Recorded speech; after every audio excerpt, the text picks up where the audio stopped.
ഗുരുവായൂരപ്പന്റെ ഭക്തനായിരുന്നു. എല്ലാ മാസവും 1-ാം തീയതി ഗുരുവായൂരിൽ ചെന്നു പ്രാർത്ഥിക്കുന്നതായിരുന്നു അവന്റെ പതിവ്. ബിസിനസ്സിൽ വിജയങ്ങൾ കൈവരിച്ചെങ്കിലും കാലക്രമേണ പ്രാരാബ്ധം ചേർന്നു. കടങ്ങളും ലോണുകളും മറികടക്കാൻ കഴിയാതെ ജീവിതം ആഴത്തിൽ ഇടറിച്ചു. വിഷമത്തിലായ മണികണ്ഠൻ ആത്മഹത്യ ചെയ്യാൻ തീരുമാനിച്ചു. ഒരു ഇരുണ്ട ഒരു രാത്രിയിൽ വീട്ടിൽ എല്ലാവരും ഉറങ്ങുമ്പോൾ റെയിൽവേ ട്രാക്കിലേക്ക് നടന്നു. ദൂരത്ത് ട്രെയിൻ വരുന്നത് കണ്ടപ്പോൾ ജീവിതത്തിന് വിട പറയാനൊരുങ്ങി. അവസാന നിമിഷം,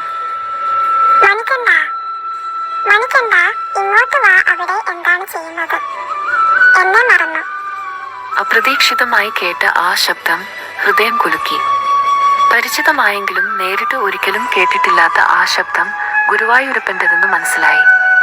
കണ്ണു നിറഞ്ഞ് മണ്ണിൽ വീണു അവൻ കരഞ്ഞു പറഞ്ഞു, "എന്റെ കൃഷ്ണ, ഗുരുവായൂരപ്പ പൊറുക്കണേ." അന്നു മുതൽ ജീവിതം മാറി.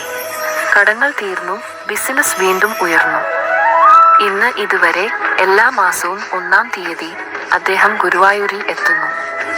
കൃഷ്ണ, ഗുരുവായൂരപ്പ.